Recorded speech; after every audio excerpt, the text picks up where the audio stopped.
I pepper sprayed the HOA president, right in the face. He had broken into my ranch, my private, fenced, clearly marked, not part of any HOA property, and when I saw him poking around my barn with a flashlight, I didn't stop to ask questions. I had warned them before. I told the HOA board, especially Harold Simmons, the president of the Whispering Pines HOA, to stay off my land. I had no gate connecting to their neighborhood, no legal ties to their fancy suburban nonsense. But Harold didn't care. He was a man who believed power gave him the right to do whatever he pleased. I had just stepped out of the house with my dog Max when I saw the light, a narrow beam darting through the side of the barn. My heart jumped. Last time someone crept near my property, they poisoned 2 of my goats and left. I wasn't going to let it happen again. So I grabbed my flashlight in one hand and my pepper spray in the other, and I crept down through the tall grass. Max growled low, ears perked. The beam was moving again. I shouted, "Who's there?" No response. I moved fast, kicked the barn door open, and there he was, Harold Simmons. His HOA ID badge clipped to his polo shirt like it gave him authority on my ranch. "What the hell are you doing in my barn?" I shouted. He turned. "This is HOA business. I got complaints about—" I didn't wait. I pepper sprayed him so fast he barely got the words out. He screamed, dropped his flashlight, clawed at his face. Then he yelled something I'll never forget. "You're going to regret this. I have the board on my side." I stood over him, breathing hard, as he rolled around in the dirt, coughing and wheezing, completely blinded. And just then, red and blue lights appeared down the gravel road. Someone had called the cops.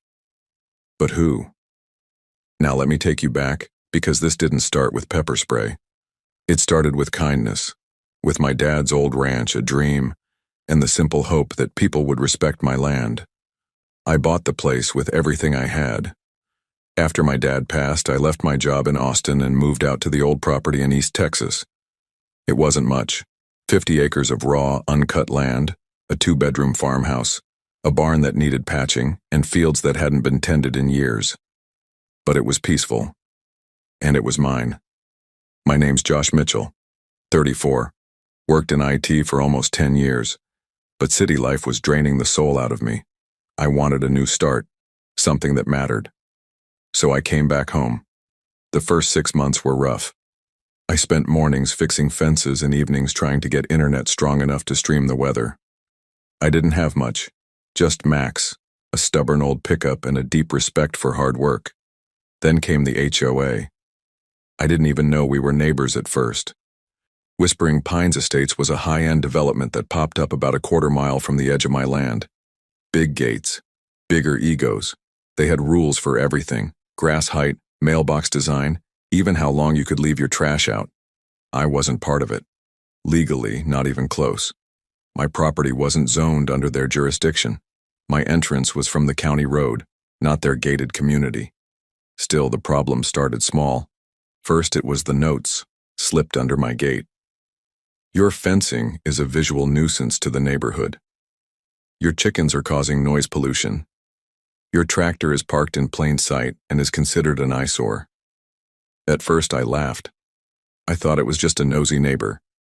But then I met Harold Simmons.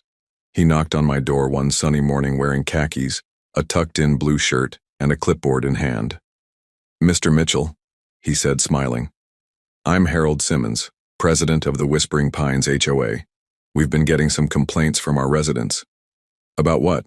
I asked. "Well, a number of things. Your barn roof is rusted, your rooster crows too early, and your pond runoff is, well, we think it might be spilling into HOA land." I stared at him. "You realize I'm not part of your HOA, right?" He gave a thin smile. "Well, not officially. But your property borders ours, and we believe in maintaining a certain standard for the good of the community." I told him to leave. Kindly at first, but he didn't. A week later, a HOA notice was nailed to my fence. Violation, unkempt exterior, failure to comply may result in penalties. I called the sheriff. Sheriff Daniels came out, laughed when he saw the notice, and said, "Josh, don't let them scare you. You're not part of their thing. They got no say over your land. I believed him. But Harold wasn't done. He sent more notices. He even mailed me a final warning letter threatening daily fines unless I removed my barn. I ignored it. Then came the drone. I found it buzzing over my land while I was feeding my goats. I shot it down with a slingshot. The next day, Harold was at my gate again. "You destroyed HOA surveillance property," he yelled. I told him to get off my ranch or I'd call the sheriff again. And I did. But Harold didn't stop. He waited, planned, watched. That's how we got to the night he broke into my barn. And now, with the flashing red and blue lights rolling down my road, I suddenly wondered, had he set me up? Was Harold recording me? Was this some twisted HOA trap? Max barked as the patrol car got closer. I stood frozen in the gravel, Harold still moaning in pain behind me. The cruiser pulled up. 2 officers stepped out, hands resting on their holsters. "Hands where we can see them," one shouted. I raised my hands. "This is my property," I yelled. "That man broke into my barn." One officer walked over to Harold, who was barely able to open his swollen eyes. "He attacked me," Harold groaned. I was conducting an investigation." The other officer looked at me. "What kind of investigation?" Then I realized Harold had something tucked in his pocket. It wasn't just his ID badge, it was a camcorder. He had recorded the whole thing. But here's the thing. What was on that tape? Because just before I sprayed him, I remembered hearing a beep, a recording beep.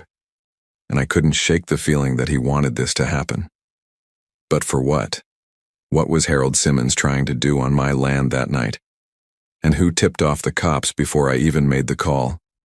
Just when I thought things couldn't get worse, one of the officers opened the camcorder and looked at the screen. Then he raised an eyebrow and looked straight at me. "Sir, you're going to want to see this." The officer turned the camcorder toward me, his face unreadable under the brim of his hat. I stepped forward slowly, still breathing hard, trying to calm my nerves as Max circled around protectively, growling low at Harold, who was still groaning in the dirt. The footage started to play. At first it looked like nothing, just Harold walking up my driveway, the light from his flashlight bobbing as he made his way around the side of the barn. But then the audio kicked in. "Tonight I'm going to catch him violating HOA visual standards and finally get proof this guy's running an illegal farm." My jaw clenched. The officers exchanged glances. The recording continued. Harold crept up to the barn, pushed the door open with his foot, and whispered into the camcorder, "Let's see what filth this hillbilly's hiding in here." That was before I entered, before I pepper sprayed him. The officers paused the footage. "Looks like this man broke into your property with intent," one of them said. "And it also sounds like he wasn't here on any real legal business." "I've been telling people for weeks," I said. "The HOA's been harassing me even though I'm not part of them. Harold's been leading the charge. I've reported it, warned him. And now this?" The first officer nodded, walked back toward his car, and called for medical assistance for Harold. The second officer helped me fill out a statement. It was clear now I wasn't the aggressor, but that didn't mean Harold was going to back down. Even as they rolled him onto the stretcher, coughing and half-blinded, Harold kept muttering, "This isn't over. You'll regret this, Mitchell. I'll take your land." I watched from my porch as they drove off with him in the ambulance, red lights fading down the road. The adrenaline wore off quickly, and I sat on my porch swing, hand trembling as I patted Max's head. What had just happened? Was this the end or the beginning? The next morning, I barely had time to catch my breath before trouble came knocking again. Literally. I was fixing the barn door when a car pulled up, an expensive black SUV with tinted windows. A woman stepped out in heels, sunglasses, and a blazer that screamed lawyer. "Mr. Mitchell?" she asked. "Yes." "My name is Kimberly Rhodes. I represent Whispering Pines HOA. You assaulted our president, Mr. Harold Simmons, and we're preparing to press charges and file a civil suit for damages." I blinked. "Did the police not give you the footage from his own camcorder?" "We're aware of the incident," she said coolly. but trespassing laws can be flexible in communities with shared boundaries. I laughed out loud. We don't have shared boundaries. My ranch is private. I have the deed. I've had the sheriff out here 3 times. She pulled out a document. Then maybe you'll want to read this. The HOA board voted last year to annex your outer fields into the Whispering Pines Visual Perimeter Zone. Any land within visual range of HOA property is subject to aesthetic review. My mouth dropped open. You can't do that. Oh, but we already have. It's in the new bylaws. Effective since last November. This is insane. You'll be receiving a packet in the mail. Expect formal HOA violations and fines starting Monday. She turned and got back in her SUV like she hadn't just dropped a legal bomb on me. I stood there in the dirt, furious. And suddenly, I understood. This wasn't about my barn. It wasn't about the rooster. It wasn't even about Harold's bruised ego.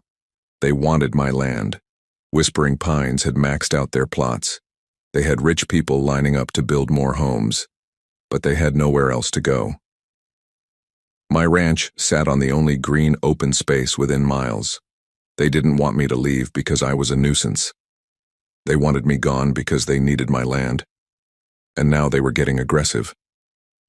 I called Sheriff Daniels. He came out later that day, took one look at the legal document Kimberly had left and sighed. They've pulled stunts like this before, he said. Tried to annex a fishing dock 3 years ago. Went to court over it and lost, but it cost the owner 20 grand in legal fees. Well, I don't have 20 grand to burn, I said. Then we need to find a way to shut this down before it gets that far. That afternoon, I started digging. I found old zoning maps, land boundary deeds, tax records. My ranch had been marked agricultural private for over 50 years. The HOA had zero legal power here. But what they had was money and lawyers. I wasn't going to beat them in court, not unless I had help. So I called someone I hadn't spoken to in years, my cousin Trent. He was a contractor turned veterans' rights activist with a very unique skill set and a long memory of how our family got pushed around. He picked up on the second ring. Josh, you okay? I need help. It's the HOA. They broke into my ranch. I sprayed the president in the face. A pause. I'm on my way. 3 days later, Trent arrived with his truck, a stack of legal books, and a toolbox. He wasn't just here to help me defend. He was here to fight back. We started by putting up more signs.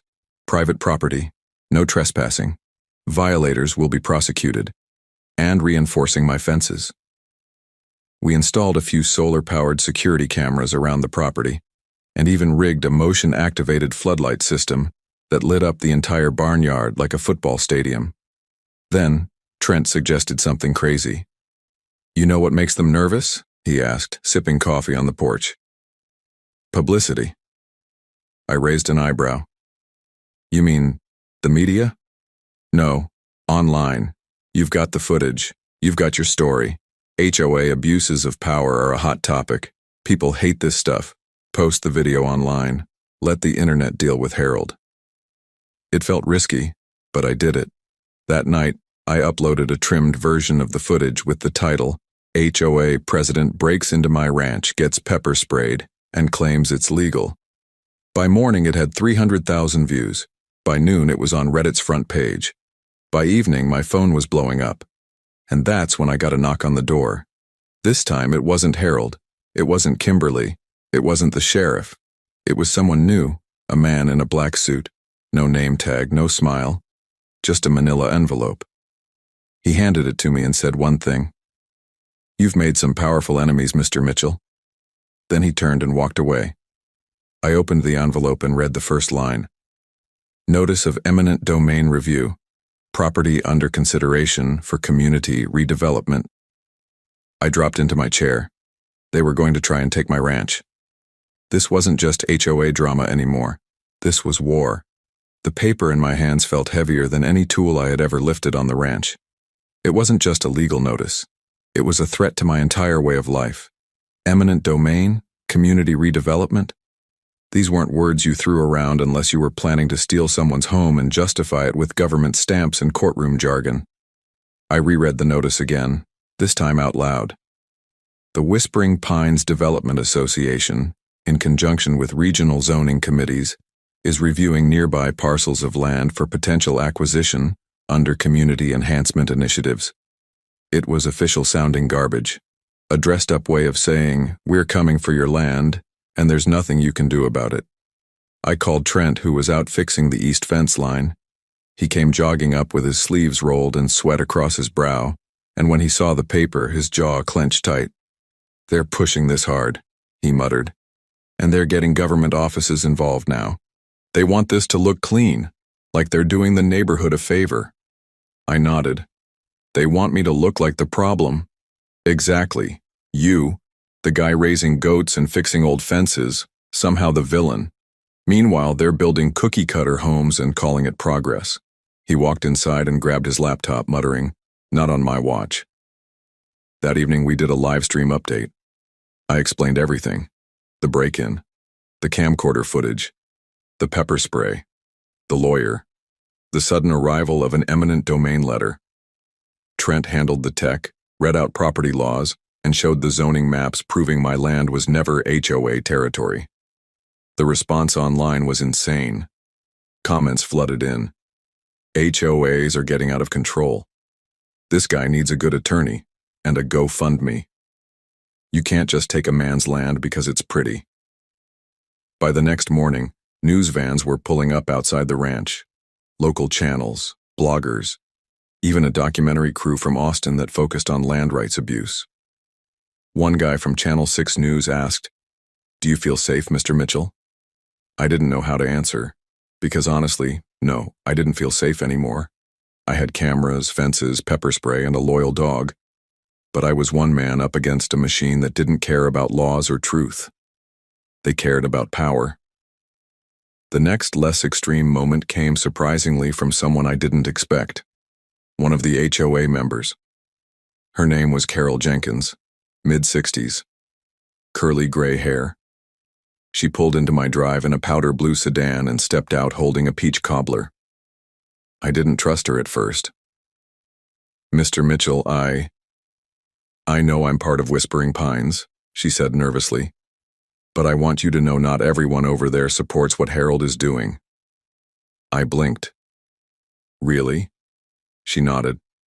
"He didn't even take a vote on the land annexation, just told us it was handled and put it in the newsletter. And now with that video online, he's saying you faked it, that you edited it." "I have the raw footage," I said. She handed me the cobbler. "Well, just know you have neighbors who believe you. Good luck." She got in her car and left. That small gesture meant more than she probably realized. It reminded me there were still good people on both sides of the fence. But good feelings don't last long when you're up against a cornered snake. Because that night I heard an engine, then a pop, then another. I bolted out of bed, grabbed the flashlight and Max and ran toward the front fence. And I saw it. My mailbox had been blown apart. Shards of metal were scattered across the road. One of the new security lights had been shot out. Someone had driven by and taken shots at my property. They were sending a message. I called Sheriff Daniels again. He came out fast, took pictures, collected shell casings. "We'll look into it," he said, but his voice was tired. "This thing is getting bigger than local law." Trent stood beside me, arms crossed. "They're trying to intimidate him. Next, it'll be slashed tires or poisoned livestock." I swallowed hard. "They've already done that once." He nodded. "Then it's time we go beyond defense." That night, we built a makeshift command post in the barn. Trent installed backup Wi-Fi and an emergency phone line. He started working on a legal submission to the Texas Attorney General's office. We were building a full public defense, one they couldn't ignore. But Harold wasn't backing down either. A week later, I received another letter. This one came with a glossy packet and a gold-embossed seal. HOA cease and desist. It demanded I remove all videos, delete the online posts, and stop referring to Whispering Pines or its officers by name, or face a defamation lawsuit. It was laughable, but that wasn't the real kicker. Tucked in the back was a notice of entry. They claimed they had scheduled an HOA inspection of my barn for compliance checks. Trent read it 3 times and burst out laughing. They really think they can just walk in here again? I didn't laugh, because deep down I knew Harold. He wasn't bluffing. Sure enough, the next day, just after noon, a white golf cart rolled up from the back trail near the woods. I hadn't used that trail in years. It had been overgrown and blocked by fallen trees. But now, cleared out and muddy from tire tracks, it was being used like a private road. And sitting in the front seat of that golf cart, holding a clipboard and wearing a smug grin, Harold Simmons, still bandaged, wearing sunglasses, and not alone. 2 other HOA board members flanked him, both dressed like they were attending a barbecue. I didn't wait. I grabbed my phone, turned on the camera, and marched out to meet them. "You're trespassing again, Harold," I shouted. "Get off my property." "We have legal authority," he yelled back. "Your barn is being inspected for code violations." "You're not code enforcement, you're a glorified neighborhood gossip club." He kept walking toward the barn. That's when Max lunged forward, barking so loud one of the board members jumped back. Harold didn't flinch. He shoved the gate open. Again. That was it. I reached down, grabbed the pepper spray from my belt and held it up. "Last warning," I growled. He smirked. I raised the can, but before I could squeeze it, there was a loud metallic clunk. Max yelped. I turned to see one of the board members had swung a stick at Max. They hit my dog. My dog, I snapped. I tackled Harold so hard we both crashed into the muddy dirt. His clipboard flew, the others shouted and backed away. I pinned him down, my fist raised, but didn't swing, not yet. Because I saw it. Inside his open coat, a copy of my deed, marked with red notes, highlighting where they believed my easement overlapped with HOA boundaries. He wasn't just trespassing, he was building a legal case, and I knew, right then, if I didn't end this now, they would win. But I had something they didn't. The truth. And one more secret weapon Trent had just finished building inside the barn. Harold never saw it coming. Harold lay flat on the ground, pinned in the mud, still sputtering after I tackled him. He coughed and writhed, but I didn't punch him. I wasn't going to give him what he wanted. A clean shot to paint me as a violent rancher attacking peaceful HOA board members. But my blood was boiling. "You hit my dog," I hissed, looking up at the board member who was now backing away slowly, stick still in hand, face pale. I didn't mean to," he stammered. "You came onto my land uninvited again. You came with documents, fake codes, and now you're hitting animals?" Trent appeared behind them from the side of the barn, holding his phone up, camera recording the entire thing. "Every second of this is going online," he said calmly. "So smile for the internet, gentlemen." That's when Harold made his move. He twisted beneath me, grabbed a fistful of mud, and flung it into my face. I stumbled back, and just like that, Harold was up, sprinting toward the barn. "Don't let him in," Trent shouted. I wiped my eyes and chased after him. He shoved open the barn doors and skidded inside, eyes scanning every corner, until he saw it. Mounted on the far wall, behind a tarp and some feed bins, was our latest surprise. A 72-inch flat-screen TV hooked up to a secure laptop and a server system Trent had installed just 2 nights ago. It was running non-stop surveillance footage from every corner of the ranch, streamed live and stored off-site. Everything, every single visit, every drone flyover, every act of trespassing, was being recorded in HD and uploaded to a secure cloud server. And now, Harold was staring at himself, multiple angles, trespassing across different dates and times. He turned toward me, his face ashen. "You've been filming all this?" "Every second," Trent said, stepping into the barn. Harold's hands curled into fists. "You can't use any of this. I'll have it all thrown out.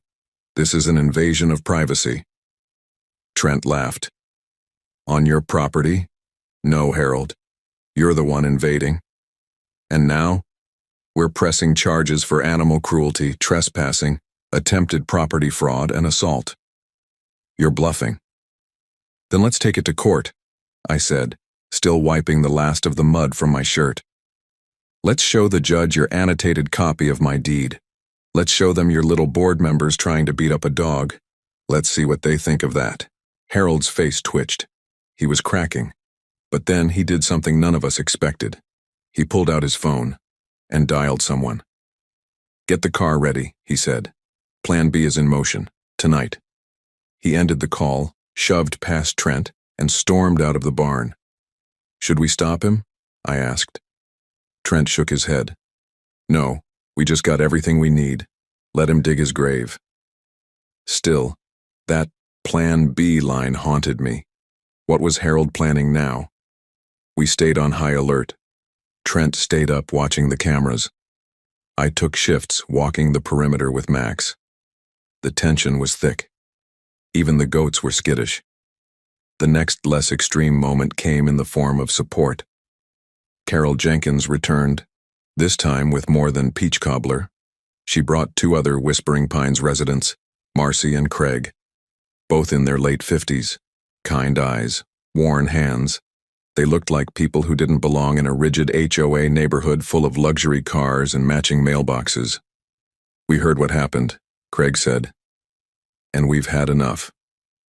Carol handed me a folder. Inside, a signed letter from 22 Whispering Pines residents. They were asking for a vote of no confidence against Harold Simmons as HOA president. "Wait, this is real?" I asked, stunned. Craig nodded. "We've seen what he's doing. He lied to us, spent thousands of HOA funds on legal teams, and we don't want any part of this nonsense anymore." My throat tightened. "Thank you," I said. "You don't know how much this means." But even with neighbors rallying, we weren't prepared for what came next. That night, Plan B revealed itself. I was in the kitchen feeding Max when Trent burst through the back door out of breath. 3 black trucks, no plates, they just pulled up to the back fence near the north pasture. I dropped Max's bowl and ran out behind him. Sure enough, down the hill, in the moonlight, 3 large pickup trucks were parked in the grass. Figures moved around with flashlights, fast and purposeful. I grabbed my rifle from the gun cabinet, not to use, but to show I wasn't defenseless. We approached slowly. "What the hell are they doing?" I muttered. Then I saw it. They were pulling down my fencing. One of the men had a bolt cutter. Another had a measuring wheel, like they were surveying the land. And then, Harold stepped out from one of the trucks, in a reflective vest. Holding a large white blueprint scroll, he unrolled it on the hood of a truck and pointed toward the fence. He was marking out construction zones. Trent cursed under his breath. "They're trying to break ground illegally, right now, overnight, probably to claim some kind of occupancy loophole." I didn't wait. I turned on the floodlights. All of them. The whole pasture lit up like noon. Harold and his crew froze, staring up at the hill where I stood, rifle in one hand, phone in the other, dialing the sheriff. "You're trespassing again, Harold," I shouted through the megaphone Trent had built into the porch. He didn't answer. Instead, he raised a hand. One of his men stepped forward and lit a fire. A controlled burn, small, but right at the base of my east haystack. My livelihood. Trent gasped. "They're going to torch the property and blame you." I didn't think. I dropped the phone, ran for the fire. Max bolted past me, barking, and just before I could grab the hose, I heard footsteps behind me, heavy boots, then the sound of splintering wood. They were in the barn. Again, but this time, they weren't leaving empty-handed. Smoke filled the air as the fire caught the edge of the haystack, flames licking higher by the second. My boots pounded against the dirt as I dragged the hose from the barn wall, flipping the nozzle and blasting water toward the growing blaze. "Trent," I shouted, "cut the line to the south trough. We need more pressure." He was already moving, sprinting to the valve controls we'd built near the goat pen. Max barked furiously, racing in circles around the fire and snapping at the air. But what terrified me more wasn't the fire. It was the sound behind me. The barn door had been smashed in. Someone had taken a crowbar to the reinforced lock Trent and I had installed last week. I heard stomping boots, multiple pairs. and then the sound of something metal scraping on concrete. They were taking the server tower, the one storing the backup footage, legal files, and digital logs of every HOA incident since this nightmare began. "Josh," Trent yelled, "they're trying to destroy the evidence." I dropped the hose, fire half-doused, and ran toward the barn, choking on smoke. Inside, 2 men in black hoodies were hauling the server tower, wires dangling behind them like ripped veins. Another guy stood lookout by the door holding what looked like a metal pipe. He turned and spotted me. I didn't hesitate. I pulled the pepper spray off my belt and aimed straight for his face. "Psst!" He screamed and dropped the pipe, clutching his eyes. The other 2 turned in surprise, one stumbling over a coil of extension cords. I charged forward, slamming my shoulder into the guy holding the tower. He fell back with a crash, the server slipping from his grip and hitting the floor with a loud clang. Trent burst in behind me, wielding a shovel like a baseball bat. "Back off or I swing," he shouted. The second guy hesitated, but instead of fighting, he bolted out the back exit, disappearing into the shadows. The one still blinded by the spray tried to crawl toward the door. Trent grabbed a pair of zip ties from his pocket. We had prepped for this kind of thing, and bound the guy's wrists behind his back. He screamed, sputtering, "This is assault. You'll regret this." "Oh yeah?" Trent growled. "Tell that to your HOA boss when the sheriff finds you trespassing and torching hay." Outside, the fire was down to embers, but the chaos wasn't over, because Harold was gone, and so were the other 2 trucks. They had fled the scene, and the worst part? One of them had taken the main backup hard drive we used to mirror the server data. Our second line of defense, gone. The barn stank of smoke, sweat, and scorched rubber. The server tower was damaged, but not destroyed. Still, I felt sick. All of this, just to push me off my land. We called Sheriff Daniels again. This time, he came with backup. 3 cruisers pulled in, red and blue lights flashing over the ranch. Deputies fanned out, searched the area, and collected evidence. They arrested the man we zip-tied, who finally admitted, after some coaxing, that Harold had paid him in cash. "Just said it was a reclamation job," the guy mumbled. "Didn't know you'd be armed." "You broke into a man's barn and lit his property on fire," Sheriff Daniels snapped. "What did you think was going to happen?" They took him away in cuffs. I stood there in the morning light, watching the sun rise over the field as embers still glowed from the base of the haystack. We lost half the feed for the goats, and the barn door would need to be replaced. Again. But I was still standing. And so was the ranch. The next day brought unexpected calm.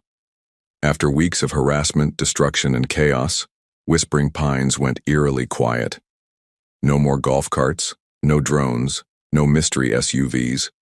It was like someone had told them to lay low, or maybe they realized they had pushed too far. Still, I didn't trust the silence. We spent the day with local reporters who had caught wind of the break-in. They interviewed Trent, filmed the burnt hay, and got close-ups of the busted barn door. One of them asked me, "Do you think Harold Simmons will finally back off after this?" I gave a tired smile. "I think Harold's used to people giving up.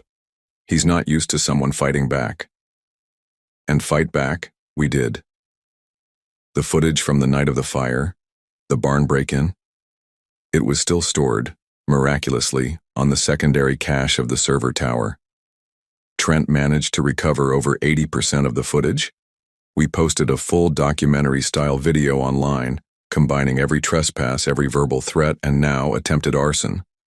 The internet exploded, millions of views, thousands of comments, and then a knock at my door.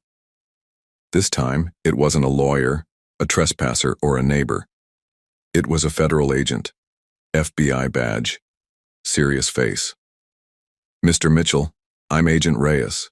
I'd like to ask you a few questions about Harold Simmons and Whispering Pines HOA." I blinked. "What?" "We're opening a federal investigation into property fraud, racketeering, and possible bribery involving several HOAs in the region. Your situation may be linked to a wider case." My heart dropped. "What happens now?" I asked. That depends, Agent Reyes said. Do you want to press charges? I stared at him.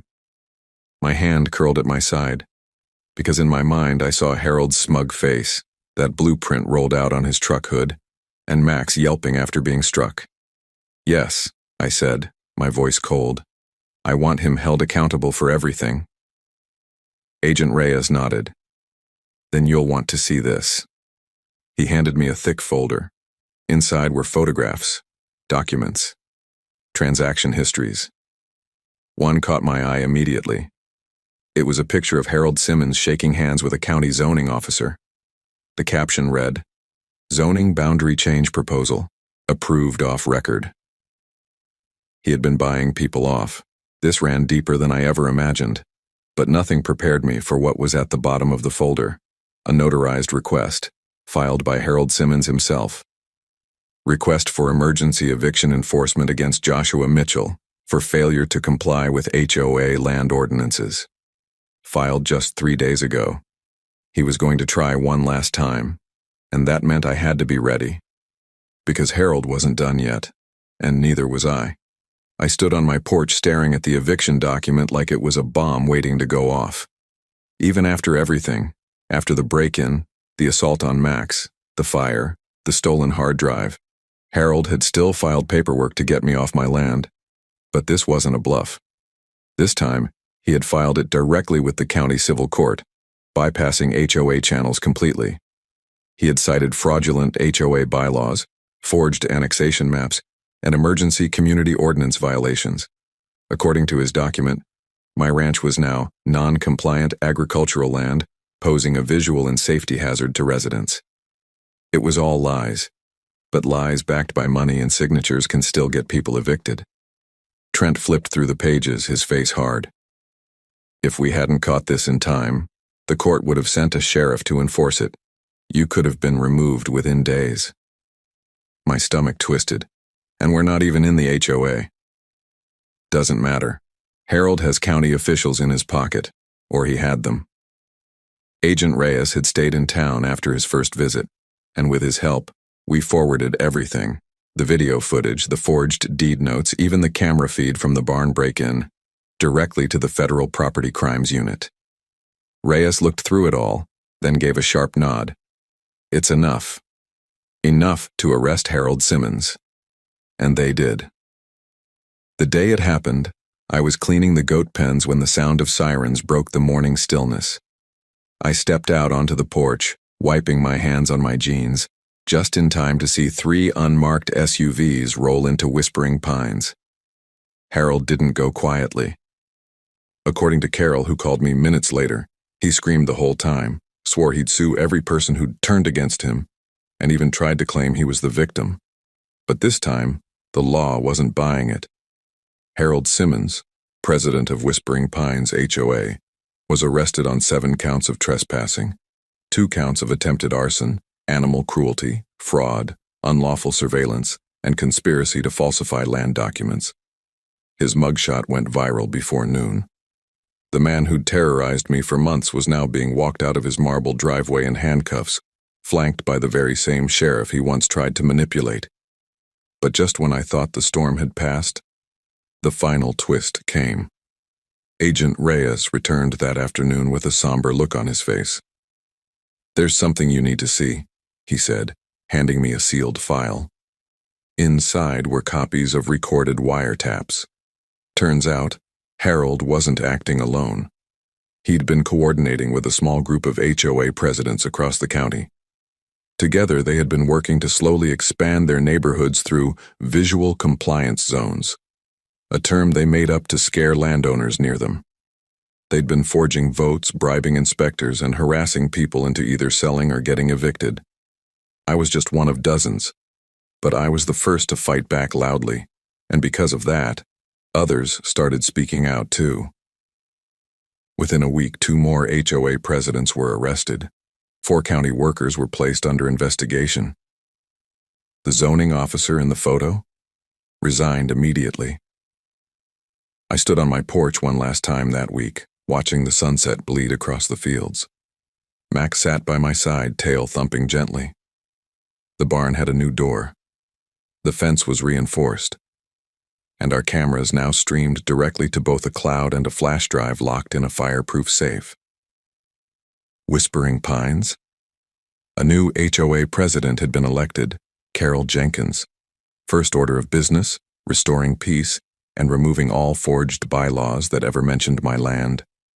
She even came over personally with a letter of apology signed by 24 residents. "We're sorry," she said, eyes sincere, "and thank you for standing your ground." The media coverage died down eventually, but the lesson stayed with me. I learned that peace sometimes has to be defended, that kindness isn't weakness, and that standing alone doesn't mean standing wrong. And I learned never to underestimate a stubborn rancher, his cousin with tech skills, and a loyal dog who just wants to protect his home. Oh, and pepper spray? Still the best $12 I ever spent. If you enjoyed this story, don't forget to like, comment, and subscribe for more jaw-dropping real-life dramas, HOA takedowns, and epic revenge tales. What would you do if an HOA tried to steal your land? Let us know in the comments below.